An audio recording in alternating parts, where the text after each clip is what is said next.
Hello po mga kabida, welcome po sa aking channel, and for this vlog po ay pag-uusapan po natin itong si Congressman Ace Barbers po. Okay? Kasi may nakita kasi akong video kung saan po ay meron hong inconsistency ho doon sa kanyang mga ginagawa ngayon.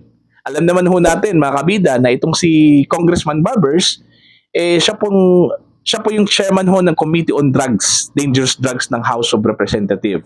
At yung kanyang committee po ay part doon sa Quad Committee na nag-iimbestiga ngayon dyan ho sa House of Representatives sa War on Drugs, ano pa yon, Pogo, etc., etc., at maging yung accountability po ng mga official ho natin, kasali ho doon sa nag-iimbestiga ngayon na Quadcom. Ano po? Okay, focus lang ho tayo dito kay Congressman Barbers. Kasi doon sa video na nakita ko, very supportive itong si Congressman Barbers, mga kabida, no, sa war on drugs. In fact, maganda yung kanyang mga sinabi kay President Digong that time no? Kumbaga, hindi mo makitaan sa kanya yung kanyang pagdududa sa war on drugs. Ano po? Pakinggan ho natin ito, yung kanyang compliment po kay Pangulong Duterte at doon ho sa war on drugs ni Pangulong Duterte. It has been the primordial duty of the committee which I head, the Committee on Dangerous Drugs in the lower house, to help ang ating law enforcement agencies in the war against illegal drugs. Napakaswerte po ng Pilipinas dahil nagkaroon ho tayo ng pagkakataon pa na magkaroon ng isang presidente na ang advokasya ay labanan ang ating problema sa droga. Seen a lot of people, politicians, and people from the private sector who have always been announcing that ako ay kontra sa droga, ako ay kontra sa ganyan, but never na nagkaroon ho tayo ng isang leader na ipinakita ang kanyang leadership para labanan o mag-declare ng totoong gera sa droga. At walang iba ang pwedeng gumawa niyan kundi po si President Rodrigo Roa Duterte.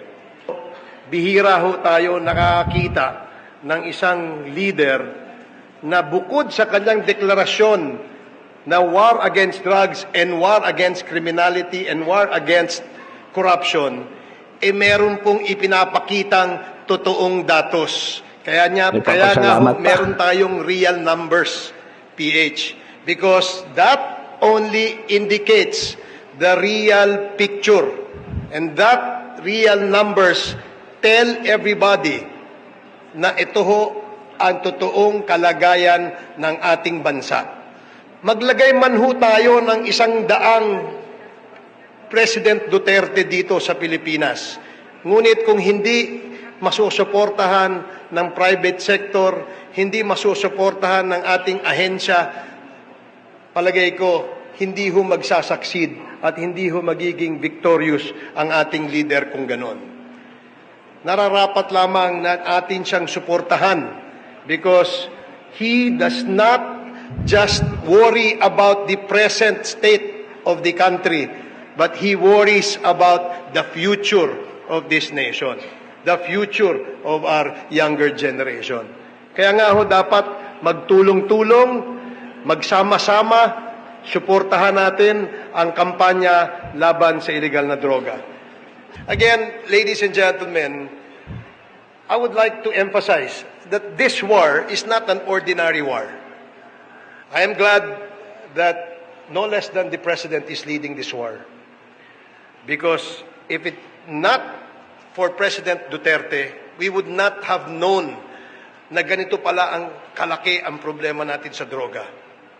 And he was the only leader bold enough, courageous enough to name narco generals, narco cops, narco judges, and even narco politicians.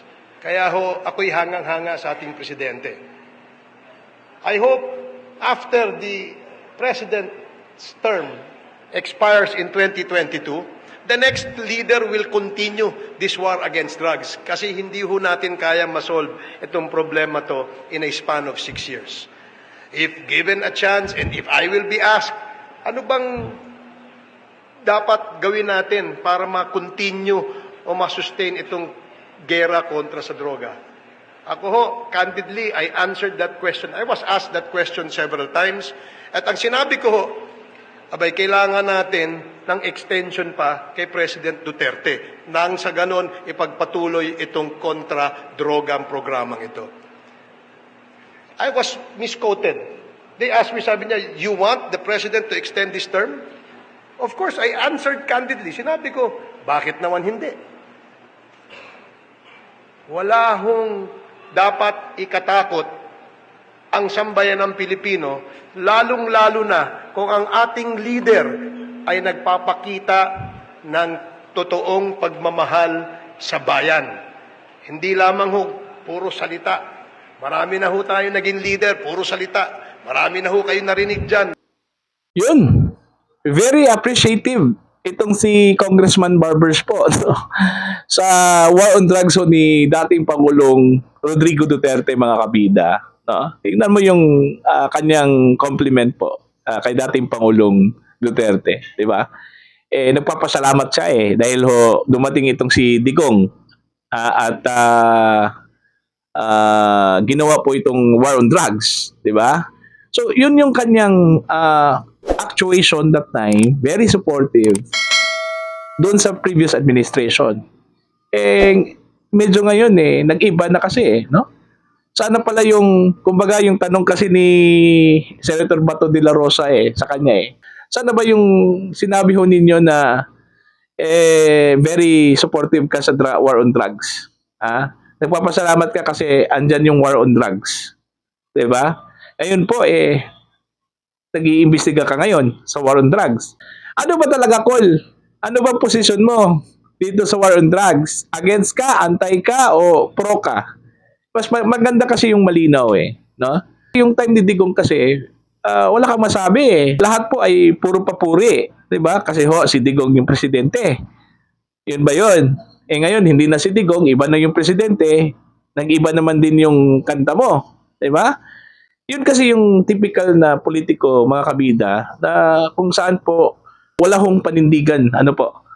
'Di ba? Kaya nga nagtataka ako ngayon Nung una wala kayong question doon sa war on drugs. 'Di ba? Kasi yun nga, very appreciative kayo, no? Doon sa war on drugs. Maganda yung war on drugs. Maganda yung naidudulot doon sa war on drugs, 'di ba? Ngayon, iba na yung tunada. May question na doon sa war on drugs. Dami pong namamatay, no? May mga drug addict ho na questionable ho na pinatay, 'di ba? Ganun man din yun noon. 'Di ba? May mga patayan din noon bakit ngayon lang po kayo nag-imbestiga? Bakit ngayon lang po kayo nag-question sa war on drugs? 'Di ba? Kasi yung tanong ho ng mga tao kasi, bakit ho nagagalit itong mga mambabatas ho natin na yung mga pinatay po ay mga addict at saka mga drug pusher? Bakit ho galit sila, no? 'Di ba? Ang pinatay po addict. 'Di ba? Tsaka yung mga pulis, although aminado naman ho tayo, tsaka aminado naman ho ang PNP na may mga abusado ho ng mga pulis noon, 'di ba? May mga pulis na ginamit yung kanilang kapangyarihan at saka kanilang posisyon para ho makapanglamang, no? Tsaka meron talagang scalawags noon Hindi talaga maiiwasan, may mga scalawags talaga diyan sa hanay po ng PNP. Ano po, no? Pero wag na ho nating lahatin. Tsaka maganda naman yung naidulot ho ng war on drugs, di ba? Nung time ho ni Digong, kumunti yung mga drug pusher. Tsaka nagsilayasan yung mga drug lord. Di ba? Tapos, ngayon, bumalik na. Ang dami na ho. Kasi, ang trust ho ng PNP ngayon, kailangan walang mamatay na drug lord o drug pusher. Ganun po ba? Diba? Kasi nung nakita ko yung video ho ni Congressman Barbers, doon ko napagtanto mga kabida na totoo pala yung sinabi ng iba na walang permanenteng kaibigan sa politika, no? There is no permanent friend or permanent enemy in politics. The only permanent, mga kabida, ay interest. Kasi pag interest mo na, yung at stake doon, mag-iba ka talaga, no? Yung stand mo before, mag-iba pagdating ho ng ibang administrasyon. Lalong-lalo na kung ang administrasyon na bago ay kalaban yung previous administration. Ano po? 'Di ba? So, yun ang pong tanong ho. Doon kay Congressman Barbers, sana yung pag-appreciate mo sa war on drugs ni dating Pangulong Duterte, bakit ho ngayon, nagkukumahog ho kayo na mag-imbestiga sa war on drugs ni Digong? Ano ba yung pagkakaiba, yung war on drugs ni Digong nung panahon mo na chairman ka pa rin ng Committee on Drugs dyan sa House of Representatives at ngayon po natapos na yung war on drugs ni Digong na ikaw pa rin yung chairman ng Committee on Dangerous Drugs dyan sa House of Representatives, no?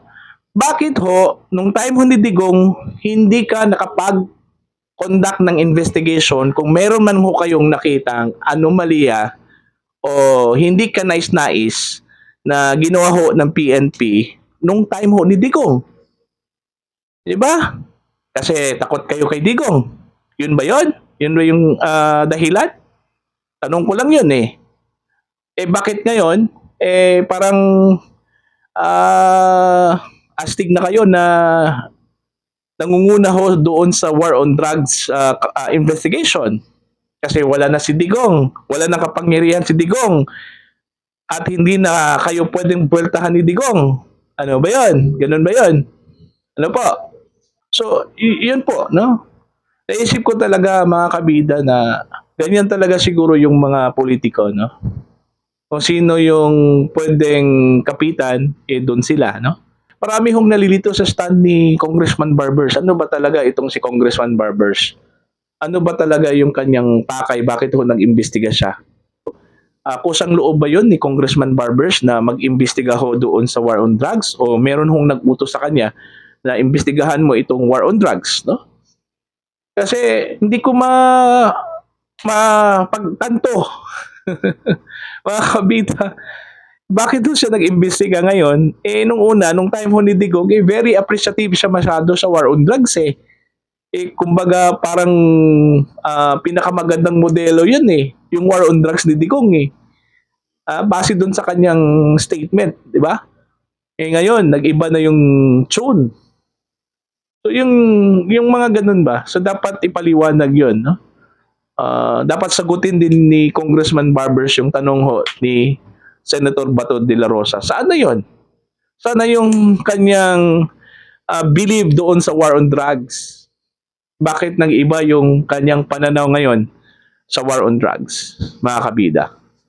So yun lang po yung aking pananaw po. Questionable kasi yung mga galaw at saka yung ginagawa ngayon ni Congressman Barbers, mga kabida, dahil doon sa kanyang previous na stand on war on drugs at ngayon po na iba na yung administrasyon, hindi na po si Digong na nung una po ay pinuri ho niya nung time ho ni Digong bilang presidente ng Pilipinas. Maraming salamat po sa inyong lahat. God bless po sa inyo.